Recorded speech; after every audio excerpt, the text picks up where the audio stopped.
Ahora vamos a mirar entonces en qué consiste la, la huella de carbono, ¿no? Es decir, de dónde sale el cuento ese de que el carbono por acá y carbono por allá. Vamos a mirarlo, vamos a mirar acá lo que es la huella de carbono. Entonces, para eso yo tengo son puras ilustraciones, estimada audiencia, que yo les voy a mostrar al respecto. Esta es la primera, ¿no? Aquí están todos los gases de efecto invernadero. Está el CO2, está los fluorocarbonos, el metano, que hay un error acá, falta el 3, el óxido nitroso, si es N2, según veo N2O, el óxido nitroso, los hidrofluorocarbonos y los perfluorocarbonos.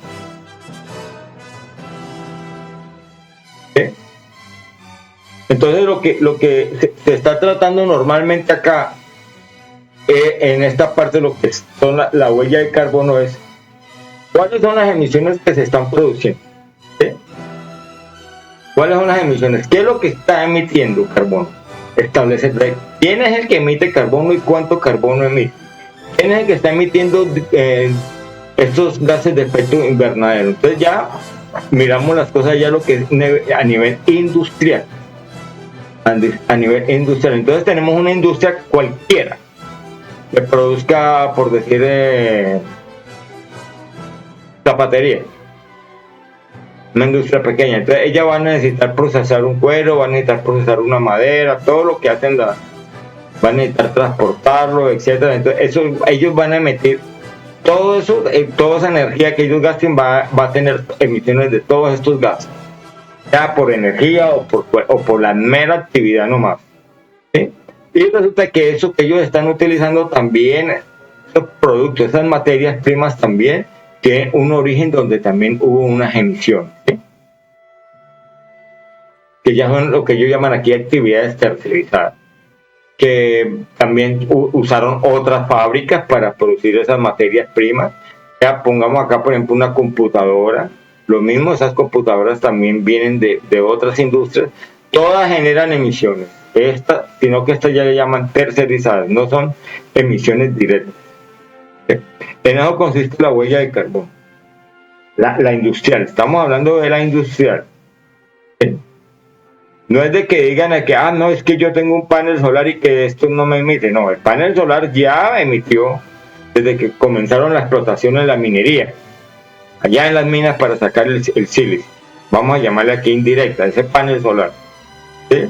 Luego lo llevaron ya a fabricarlo, entonces ya vinieron las emisiones directas. En la minería, cuando se está explotando ese sílice, con el que hacen el panel solar, aquí hubo emisiones indirectas. Luego cuando lo llevan aquí ya a la fábrica para hacer el panel solar, ahí ya vienen las energías directas que produce la fabricación del panel solar como tal. Que el panel solar de por sí tiene una huella de carbono, lo mismo la fabricación de los molinos. Yo le llamo los molinos de viento, pues no son molinos, pero normalmente se le llaman los molinos de viento, la energía eólica, los molinos, llamémosle molinos de momento, ¿no? Entonces ese es el asunto. Todos esos alternativos se están usando. Por ejemplo, un carro eléctrico, la mitad de los componentes de un carro eléctrico todos provienen de la industria petroquímica, tienen huella de carbono. Un carro eléctrico tiene huella de carbono, que ya en el momento de un panel solar no va a llegar un momento en que lo que emitió lo neutraliza por dejar de emitir, es diferente. Esos kilovatios que emitió, llega un momento en que dice, uy, ya lo liberó, pero el panel solar resulta que apenas dura 20 años. Lo mismo un carro eléctrico tiene una vida útil. Ese es el esfuerzo que se está haciendo. Y llega un momento en que logra la neutralidad, carbono neutro del producto. Miremos lo otro. Aquí, estimada audiencia, de momento todo este cuento son análisis, ¿no? Vamos a analizar. Vamos a mirar una persona también, un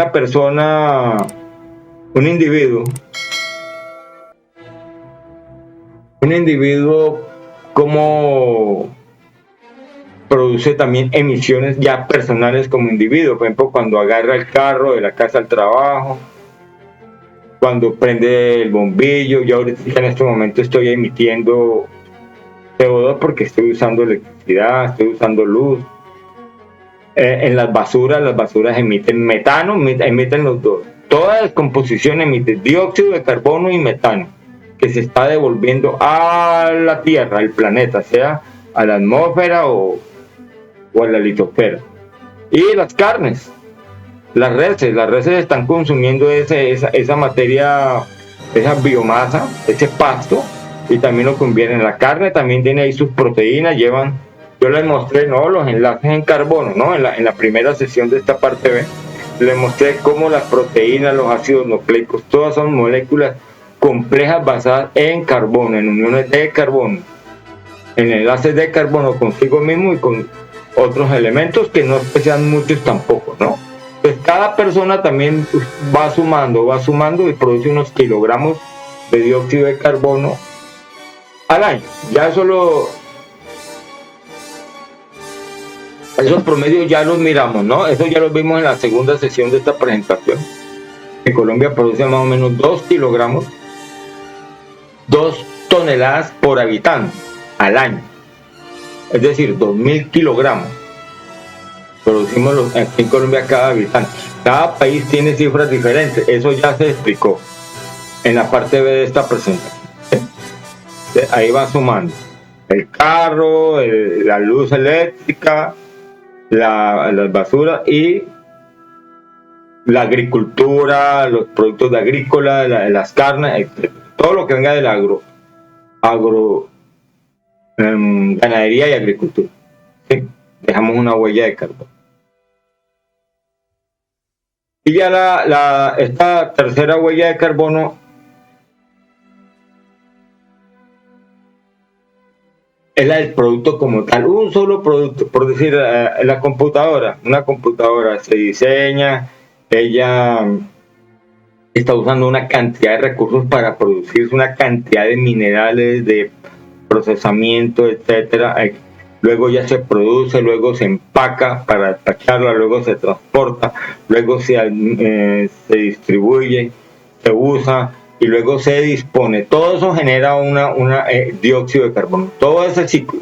Entonces también esta computadora que está acá, ese producto, cualquiera que sea, también trae una huella de carbono footprint, huella de carbono del producto en el ciclo, un análisis del ciclo del producto. ¿Sí? Todo el ciclo genera una huella de carbono. ¿Sí?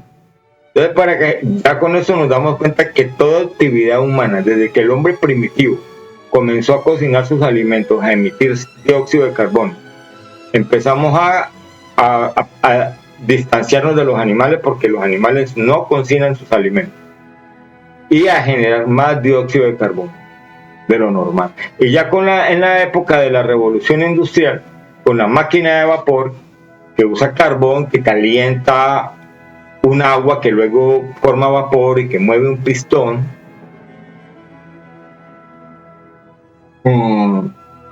entonces luego viene el motor de explosión y etcétera, lo que venga de ahí para arriba. Por eso siempre he sido muy, muy amigo yo, pues no digo del todo, pero respaldo mucho la producción de energía a partir del núcleo del átomo, de energía atómica, de una manera obviamente segura. Francia es uno de los que produce electricidad a partir, y Estados Unidos. Pero el 20% de la electricidad que hay, que se produce en Estados Unidos, es de origen nuclear. Y Francia también, por eso tiene bajas emisiones Francia, porque usa energía nuclear. Tiene plantas de energía nuclear para producir electricidad. Y la electricidad usted sabrá si la usa en carros eléctricos o en qué la usa. Considero que es lo más eficiente para mí en producir electricidad. Entonces eso sería todo lo de la huella de carbono. Toda actividad humana produce huella de carbono. Desde que nos dejamos de parecer de los animales, fuera de lo que producimos de la respiración, empezamos a producir cantidad de carbono en la agricultura, en los productos que fabricamos, en la tala de los bosques. pues cuando antes de la era industrial, preindustrial, que no había tanta población, que no había tanto consumo, pues no era, de pronto no era de notarse tanto, pero como vamos, afortunadamente tengo entendido que la población sí está aumentando, es que pasó, no sé si será noticia falsa, pasó de 8.500 a 7.500 millones. Ya China no es el mayor país habitado del mundo, sino ya lo agarró la India, y ya la población, de por sí, la población mundial está envejeciendo. Colombia también, los nacimientos disminuyeron. Entonces, eso sí, algo que puede salvar a la humanidad es que haya una disminución de la población. Por ese lado, ¿no? Pero también tenemos también que tener responsabilidad con las emisiones, con el dióxido de carbono, y no saturar la atmósfera de ese gas, ni de metano, ni de gases de efecto invernadero en general. Aquí, estimada audiencia, en esta presentación, normalmente, ustedes saben que yo me guío de todos con referencia a los combustibles fósiles, es decir, dióxido de carbono, pero siempre hay que tener en cuenta de que hay otros gases que se están emitiendo, como metano y dióxido nitroso. También todos se emiten en actividad industrial y en agricultura, fuera de que ya la naturaleza emite por sus procesos normales, naturales, ya de ella misma, que no tengan que ver con la actividad humana. Ahora sí, estimada audiencia, vamos a mirar lo que es los bonos del carbono. Vamos a hacer una revisión que son los bonos del carbono. Yo los bonos del carbono lo veo como una visión capitalista de impulsar a los que emitimos dióxido de carbono, las industrias, las personas, a que empecemos de una vez ya a medir y a reducir. Medir es para tener una línea base, y a reducir es saber cómo vamos a reducir las emisiones de una manera. Entonces ya le metieron la parte de capitalista, ponerle precio, ¿no? Un mercado, crear un mercado. Vamos a mirar esto que dice bonos de carbono. Vamos a ver qué dice. Acá. Esto es una publicación muy bonita de EOS Data Analytics de bonos de carbono. En esta primera gráfica, ustedes pueden ver que la fábrica a un lado y los árboles al otro lado, ¿no? Ve la agricultura a un lado y haga de cuenta que esto es un negocio de agroindustria. Aquí producen algo y luego aquí lo procesan. Y en ese procesamiento generan dióxido de carbono y ya sacan un producto terminado. Como por decir chocolate. Café, el café hay que tostarlo, emite dióxido de carbono. Entonces, este es un artículo enfocado a la agricultura. Dice, bonos de carbono, ¿cómo funcionan y cómo obtenerlos? En las últimas décadas, los bonos de carbono han surgido como un poderoso incentivo financiero para empresas, ONG y gobiernos que buscan reducir su huella climática.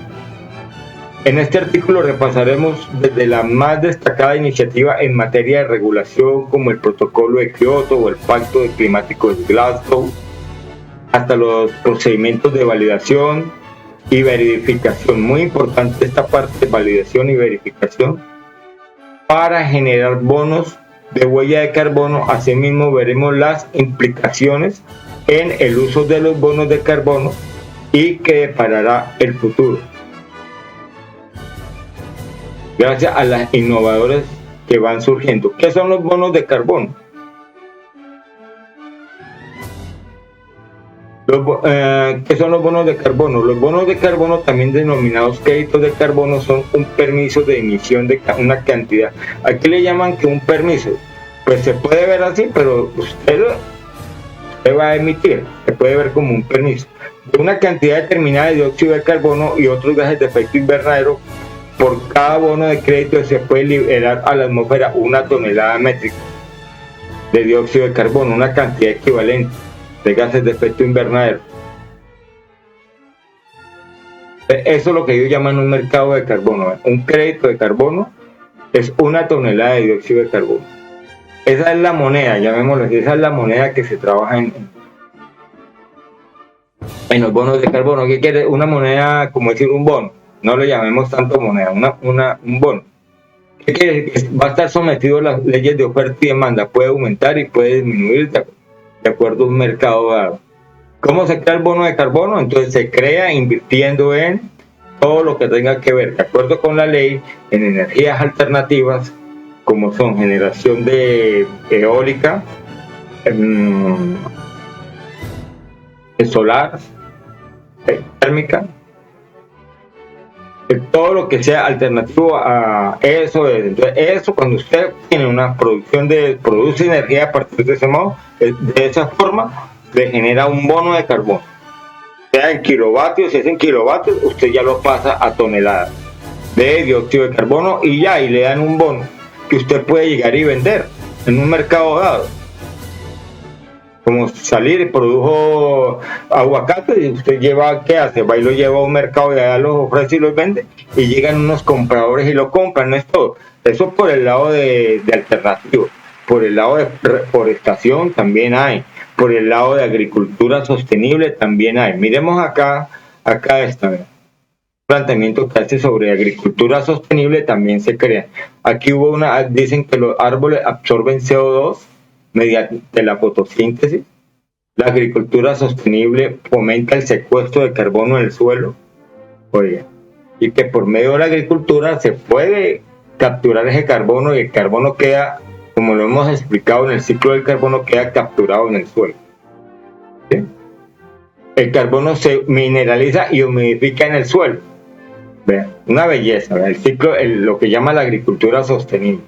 ¿Qué pasa? Este paciente que hizo eso, él lleva una firma validadora y una certificadora y luego le crean unos bonos de carbono o créditos de carbono que una empresa que está emitiendo por otro lado los va a adquirir en un mercado.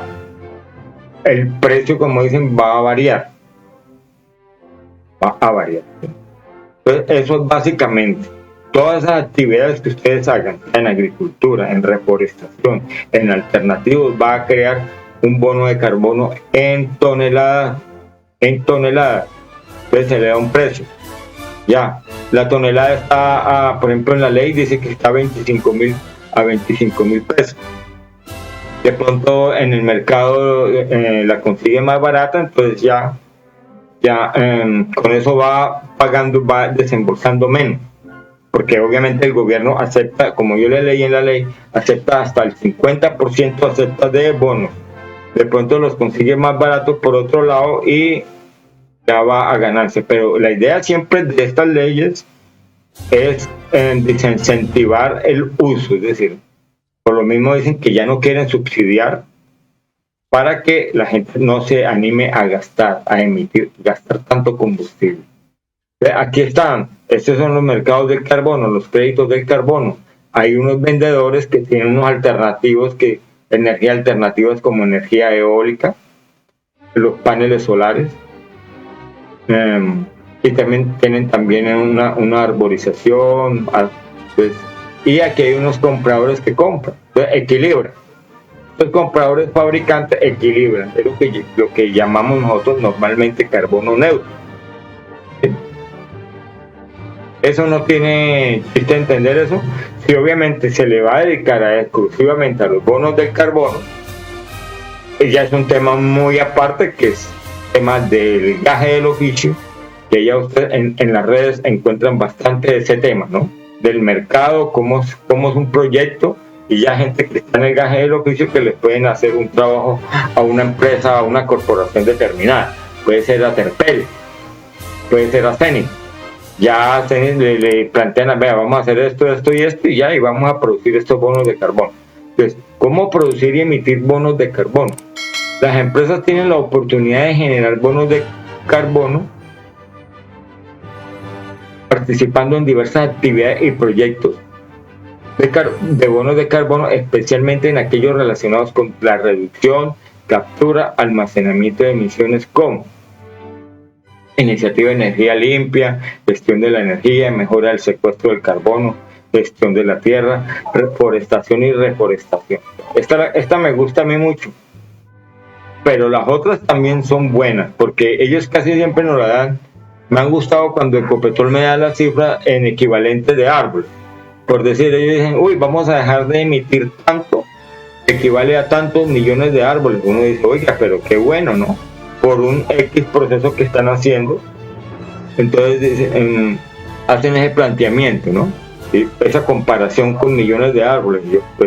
Pero sin embargo, la que yo más apoyo es conservar nuestros árboles, nuestra flora y nuestra fauna, ¿no? Entonces, eso es básicamente todo lo del impuesto al carbono, ¿no? Esto se ha enfocado ya aquí a la agricultura, ¿no? ¿Sí? Lo del impuesto al carbono, que como yo le leí en la ley, si hay una empresa, tiene una firma que pueda trabajar con este asunto, puede reducir impuestos. No quiere decir que no los haya pagado por el lado de bonos de carbono, pero le da una buena imagen, ¿no? De que sí está trabajando por el medio ambiente.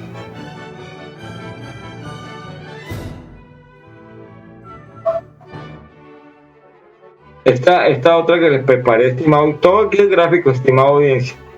No les voy a leer mucho. Son unas gráficas que me gustaron, que las vi, que tienen que ver con este asunto de los bonos de carbono, de los mercados. Aquí ya les explico bien lo que es el asunto, el proceso.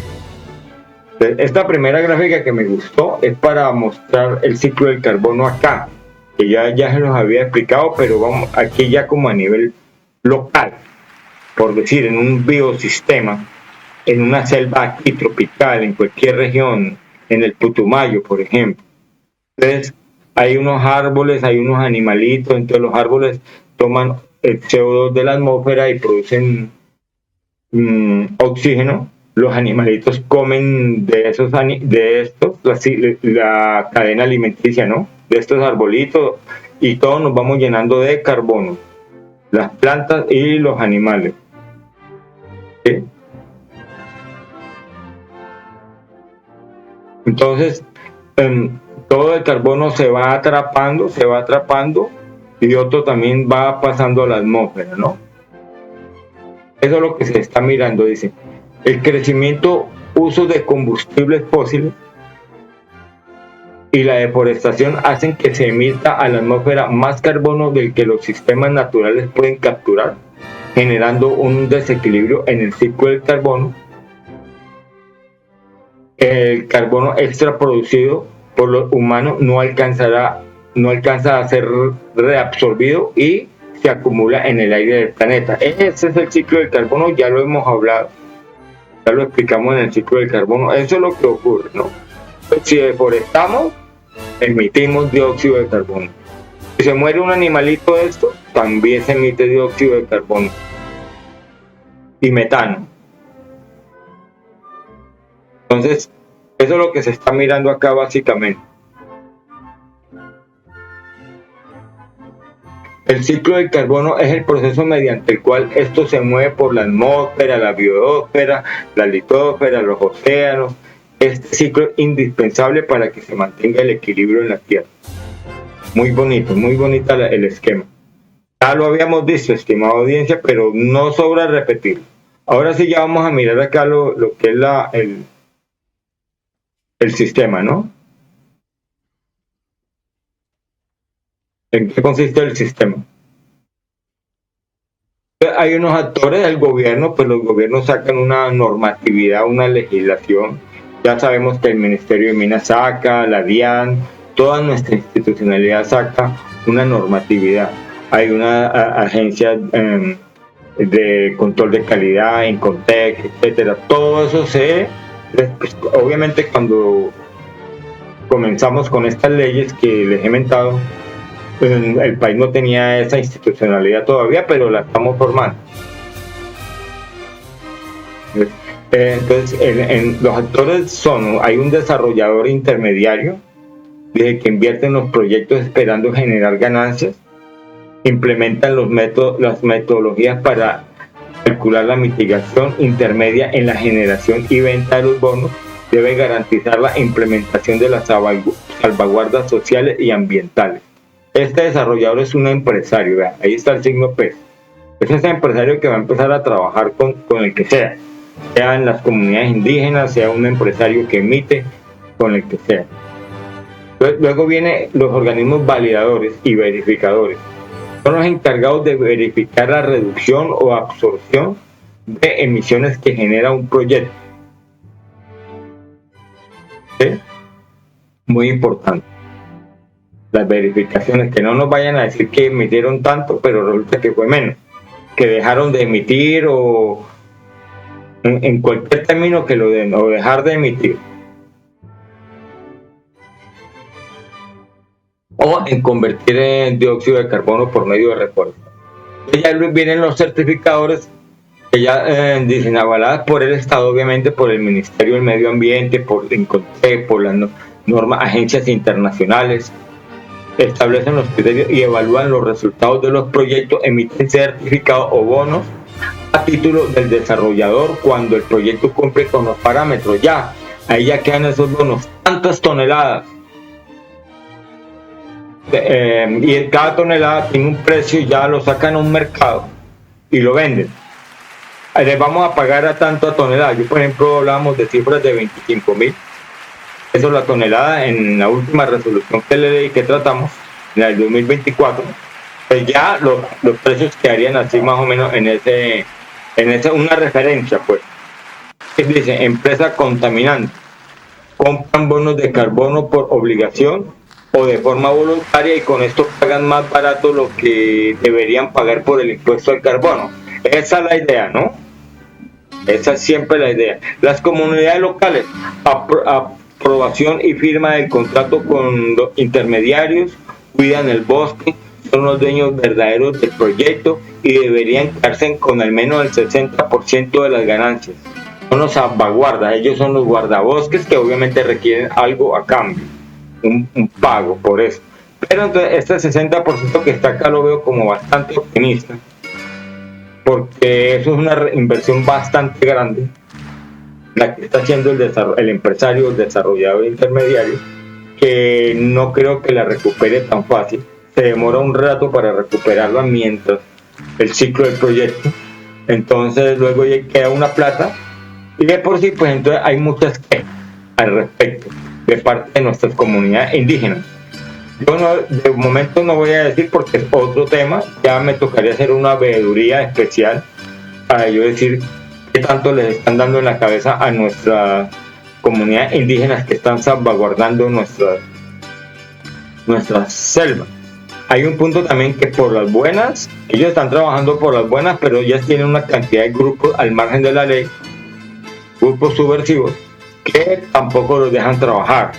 Entonces, eso también no es solo por las buenas, se puede hacer hasta cierto punto, pero llega un momento en que toca también mano fuerte. ¿Sí? Por ejemplo, en el África los guardabosques andan armados, andan con fusiles, son soldados. Porque en el África están también acabando con todo. No crean que solamente eso es en todo el planeta. Los europeos ya acabaron con todo. Y uno no oye que haya programas de reforestación en Europa. Pero en Europa también hay quien requiere ser reforestada. Ellos han destruido bastante la naturaleza. Y en el África no crean, ahí siguen. Pues siempre se requiere una mano fuerte. Porque por las buenas es muy difícil. Ya ese tema lo vamos a tratar ahora más adelante. Por las buenas llega hasta un punto, ¿no? Con nuestras comunidades indígenas y raizales. ¿Cómo funcionan los bonos de carbono de la red Más? Es una red especializada solo en reforestación. ¿Sí? Dice, reducción de emisiones por deforestación y degradación. Red Más. Aprendámonosla. Reducción de emisiones por deforestación y degradación. Imaginen que cuando ustedes deforestan, están produciendo, no solamente que se está dejando de transformar dióxido de carbono en oxígeno por la pérdida de la planta, sino que cuando la planta muere empieza a emitir dióxido de carbono, a devolverlo a la naturaleza. Eso es doble, triple el daño. La deforestación que causa la deforestación, que el señor Pedro, como les mostraré más adelante, no tampoco ha dado los resultados que se han esperado al respecto. en lo que tiene que ver con deforestación. Es el camino de un bono de carbono. Entonces están los validadores o verificadores. Una firma independiente verifica que en efecto se evitó esa deforestación, calcula cuánto CO2 se está evitando que sea liberado, es todo. Él hace sus cuentas allá. Dice, luego vienen los certificadores. Aquí entra lo que habíamos hablado antes también, los validadores. Tiene que llegar alguien y que me diga si eso es verdad o no. Que me lo compruebe en ese bosque. Dicen, entonces vienen los certificadores. Por cada tonelada de carbono, una certificación emite un bono de carbono, el cual es del desarrollador y lo puede vender. Ese es el negocio de ellos, ¿no? Hay una inversión y luego lo venden y hay una ganancia, y entonces supuestamente hay que darle un porcentaje de eso. Es en la negociación donde hay qué porcentaje, obviamente, el raizal, el indígena tiene que entrar a negociar qué porcentaje le están dando. Luego viene aquí el desarrollador intermediario, que ayuda a comerciar el bono de carbono y buscar compradores en el mercado. A la empresa contaminante, el dueño de la fábrica compra el bono del desarrollador para compensar al planeta la cantidad de CO2 que arroja su fábrica. Hasta ahí va ese ciclo, ¿no? Dice, el CO2, la fábrica emite CO2, sube a la atmósfera y produce ese efecto invernadero, ¿no? Estamos hablando aquí todos los gases en general. Por eso les digo que cuando yo hablo de CO2 me refiero a todos los gases de efecto invernadero con su equivalente de CO2, sea metano o óxido nitroso, que está en la fábrica. Ahí ya se produjo el bono. Entonces ya el bono es, después de descontar una comisión para la firma verificadora, ¿sí ve? Ahí ya entró otra persona a agarrar dinero. Hay que darle también su parte. La comunidad recibe el resto del dinero fruto de la venta del bono para que siga cuidando el bosque. Ese es el ciclo que tienen que mirar ya, el ciclo financiero, a ver cuánto le están dando realmente de las ganancias. Recuerden que el empresario invirtió, hizo un trabajo, entonces hay que, sobre lo que rentó el negocio, ahí cada uno debe agarrar un porcentaje. Dicen, pues me imagino que cuando le llega, me imagino que ven muy poquito. Dice, sí, el empresario intermedia es un intermediario entre el que contamina y los que están cuidando los bosques. Dice, si se deforesta el bosque, ya no contendrá reservas de carbono y se perderá su capacidad de absorber el carbono. Esto es lo que llama básicamente la red más. Cuidar nuestros bosques y reforestar y parar la deforestación. Y eso genera bonos de carbono que se venden en el mercado. Ya, ¿y quién lo compra? Los compran los empresarios. El que lo quiera comprar lo puede comprar, así sea porque le dio la gana. Pero la idea ya con respecto al impuesto al carbono es que si él los consigue más baratos, que la tonelada que está 25.000, yo les dije para el 2024, pues la puede conseguir a 10.000 y como es multiplicativo, pues les van a dejar de pagar buena cantidad. Pero acuerden que tiene un tope, yo les leí que tiene un tope del 50%. Sí, estimada audiencia, eso aquí ya pienso que les ha quedado claro. Estimada audiencia, muchas gracias por escuchar estas presentaciones, investigaciones, y también muchas gracias por sus donaciones a mi cuenta en el Banco de Colombia. Que tengan todos un feliz día y un feliz año. Dear audience, thanks a lot for listening my presentations and investigations, and also thank you for your donations to my saving account here in Bank of Colombia, in Colombia, South America. Have a great day and a happy new year. Thanks a lot. Bye-bye.